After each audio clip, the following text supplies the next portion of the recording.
बिस्मिल्लाहिर्रहमानिर्रहीम।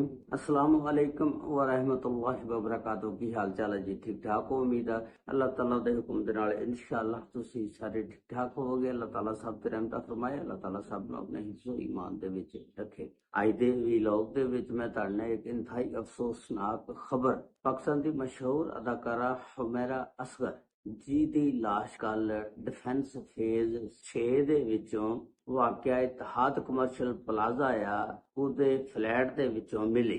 ਵਾਕਿਆ ਇਸ ਤਰ੍ਹਾਂ ਪੇਸ਼ ਆਇਆ ਕਿ ਅਦਾਕਾਰਾ ਹੁਮੈਰਾ ਅਸਗਰ ਜਿਹੜੀ ਆ ਇਹ ਪਿਛਲੇ 7 ਸਾਲ ਤੋਂ ਇੱਥੇ ਰਹਿ ਰਹੀ ਸੀ ਇਸ ਫਲੈਟ ਦੇ ਵਿੱਚ ਕਿਰਾਏ ਤੇ। ਪਿਛਲੇ 1 ਸਾਲ ਤੋਂ ਦੱਸਦੇ ਨੇ ਕਿ ਇਹਨੇ ਮਾਲਕ ਮਕਾਨ ਨੂੰ ਕਿਰਾਇਆ ਨਹੀਂ ਸੀ ਦਿੱਤਾ।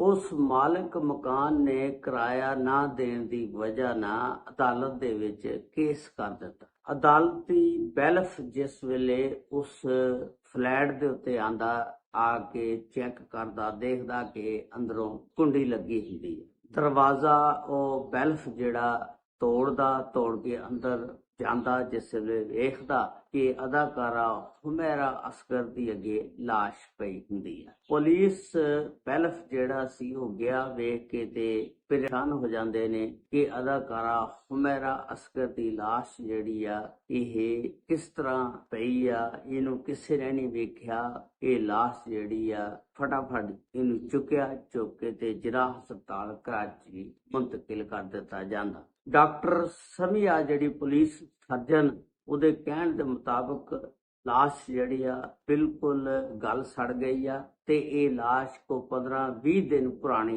ਲਾਸ਼ ਆ। ਡਾਕਟਰ ਸਮੀਆ ਕਹਿੰਦੀ ਆ ਕਿ ਹੁਣ ਇਸ ਦੇ ਨਮੂਨੇ ਇਕੱਠੇ ਕਰ ਲਏ ਨੇ, ਇਹਨਾਂ ਨਮੂਨਿਆਂ ਨੂੰ ਟੈਸਟ ਵਾਸਤੇ ਭੇਜਿਆ ਜਾਏਗਾ। ਫਿਰ ਪੋਸਟਮਾਰਟਮ ਰਿਪੋਰਟ ਆਉਣ ਤੋਂ ਬਾਅਦ ਪਤਾ ਚੱਲੇਗਾ ਕਿ ਇਹਦੀ ਮੌਤ ਕਿਸ ਵਜ੍ਹਾ ਨਾਲ ਵਾਕਿਆ ਹੋਈ। ਹੁਮੈਰਾ ਅਸਗਰ ਕੱਲੀ ਇਸ ਫਲੈਟ ਦੇ ਵਿੱਚ ਰਹਿੰਦੀ ਸੀ। ਹੁਮੈਰਾ ਅਸਗਰ ਦੀ ਹਜੇ ਸ਼ਾਦੀ ਵੀ ਨਹੀਂ ਸੀ ਹੋਈ। ਹੁਮੈਰਾ ਅਸਗਰ ਨੇ Lahore national college of arts NAC ਤੋਂ ਆਪਣੀ ਤਾਲੀਮ ਹਾਸਲ ਕੀਤੀ ਸੀ। ਹੁਮੈਰਾ ਅਸਗਰ 10 ਅਕਤੂਬਰ 1992 ਦੇ ਵਿੱਚ ਪੈਦਾ ਹੋਈ ਸੀ ਔਰ 8 ਜੁਲਾਈ 2025 ਨੂੰ ਇਹਨਾਂ ਦੀ ਮੌਤ ਵਾਕਿਆ ਹੋ ਗਈ। ਇਹਨਾਂ ਦੇ ਵਾਲਿਦ ਸਾਹਿਬ ਦਾ ਨਾਮ ਡਾਕਟਰ ਅਸਗਰ ਅਲੀ ਸੀ। ਇਹਨੇ ਇਬਤਦਾਈ ਤਾਲੀਮ NAC ਤੋਂ ਹਾਸਲ ਕਰਨੇ ਤੋਂ ਬਾਅਦ ਫਿਰ ਇਹਨੇ ਡਰਾਮਿਆਂ 'ਚ ਫਿਲਮਾਂ 'ਚ ਕੰਮ ਬੜਾ ਕੀਤਾ। 2015 ਦੇ ਵਿੱਚ ਇੱਕ ਫਿਲਮ ਜਲੇਬੀ ਬਣੀ ਸੀ, ਉਸ ਫਿਲਮ ਦੇ ਵਿੱਚ ਵੀ ਇਹਨੇ ਕੰਮ ਕੀਤਾ। ਇਸ ਤੋਂ ਇਲਾਵਾ ਇਹਨੇ ਬਹੁਤ ਸਾਰੇ ਡਰਾਮਿਆਂ ਦੇ ਵਿੱਚ ਕੰਮ ਕੀਤਾ।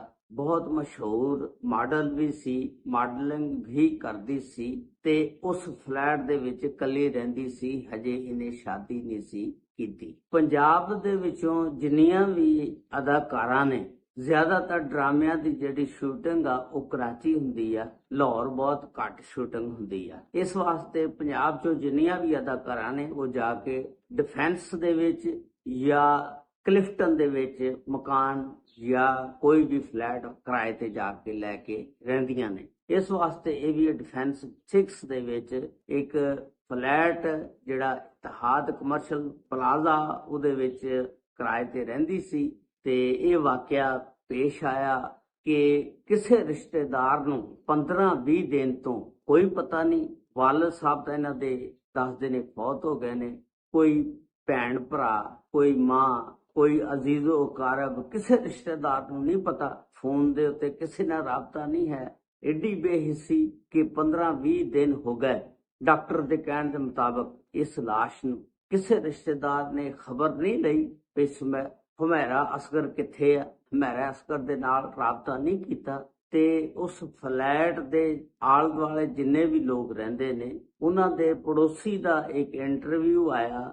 ਉਸ ਦੱਸਦਾ ਕਿ ਹੁਮੈਰਾ ਅਸਗਰ ਇੱਥੇ ਇਕੱਲੀ ਰਹਿੰਦੀ ਸੀ ਔਰ ਇਹਦੇ ਕੋਲ ਗੱਡੀ ਵੀ ਕੋਈ ਨਹੀਂ ਸੀ ਹੈਗੀ ਤੇ ਪਿਛਲੇ 1 ਸਾਲ ਤੋਂ ਮਾਲਕ ਮਕਾਨ ਨੂੰ ਕਿਰਾਇਆ ਵੀ ਕੋਈ ਨਹੀਂ ਸੀ ਦਿੱਤਾ, ਜਿਹਦੀ ਵਜ੍ਹਾ ਨਾਲ ਮਾਲਕ ਮਕਾਨ ਨੇ ਬੈਲਫ ਪਵਾਇਆ, ਇਸ ਮਕਾਨ ਤੇ ਛਾਪਾ ਮਰਵਾਇਆ ਤੇ ਉਸ ਦੌਰਾਨ ਉਹ ਮੁਰਦਾ ਪਾਈ ਗਈ। ਹੁਣ ਉਹਦੀ ਪੋਸਟਮਾਰਟਮ ਰਿਪੋਰਟ ਤੋਂ ਬਾਅਦ ਪਤਾ ਚੱਲੇਗਾ ਕਿ ਇਹਦੀ ਮੌਤ ਦੀ ਅਸਲ ਵਜ੍ਹਾ ਕੀ ਆ। ਆਇਆ ਖੁਦਕਸ਼ੀ ਆ ਜਾਂ ਕਿਸੇ ਨੇ ਕੋਈ ਚੀਜ਼ ਮਿਲਾਤੀ ਇਹ ਸਾਰੀਆਂ ਚੀਜ਼ਾਂ ਪੋਸਟਮਾਰਟਮ ਰਿਪੋਰਟ ਆਉਣ ਤੋਂ ਬਾਅਦ ਪਤਾ ਚੱਲੇਗਾ। ਲੇਕਿਨ ਤੁਸੀਂ ਇਹ ਵੇਖੋ ਕਿ ਰਿਸ਼ਤੇਦਾਰ ਨੂੰ ਕਿਸੇ ਨੂੰ ਨਹੀਂ ਪਤਾ ਲੱਗਾ, ਕੋਈ ਭੈਣ ਭਰਾ, ਕੋਈ ਚਾਚੇ ਤਾਏ ਮਾਮੇ ਨਾਨਕੇ, ਕਿਸੇ ਨੂੰ ਨਹੀਂ ਪਤਾ ਚੱਲਾ ਕਿ 15-20 ਦਿਨ ਹੋ ਗਏ ਨੇ ਹੁਮੈਰਾ ਅਸਗਰ ਦੇ ਨਾਲ ਰਾਬਤਾ ਨਹੀਂ ਹੈਗਾ, ਕਿਸੇ ਨੇ ਫੋਨ ਤੇ ਟੱਚ ਨਹੀਂ ਕੀਤਾ। ਫਿਰ ਸ਼ੋਬਿਜ਼ ਇੰਡਸਟਰੀ ਏਡੀ ਬੇਹਿੱਸਾ, ਕੋਈ ਇਹਦਾ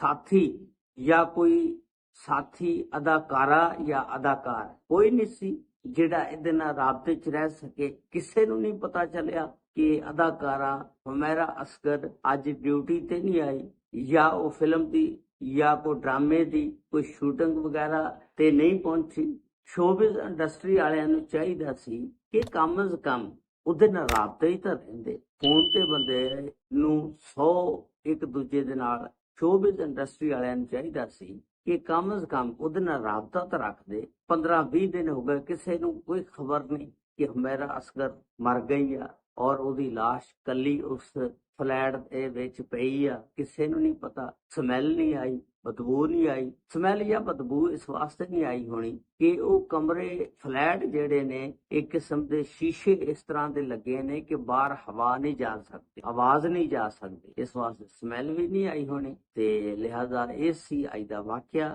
ਹੁਮੈਰਾ ਅਸਗਰ ਦਾ, ਜਿਹੜਾ ਮੈਂ ਤੁਹਾਡੇ ਨਾਲ ਬਿਆਨ ਕੀਤਾ। ਅੱਲਾਹ ਤਾਲਾ ਉਹਨਾਂ ਦੇ ਦਰਜਾਤ ਬੁਲੰਦ ਫਰਮਾਏ। अस्सलामु अलैकुम व रहमतुल्लाहि व बरकातुहू।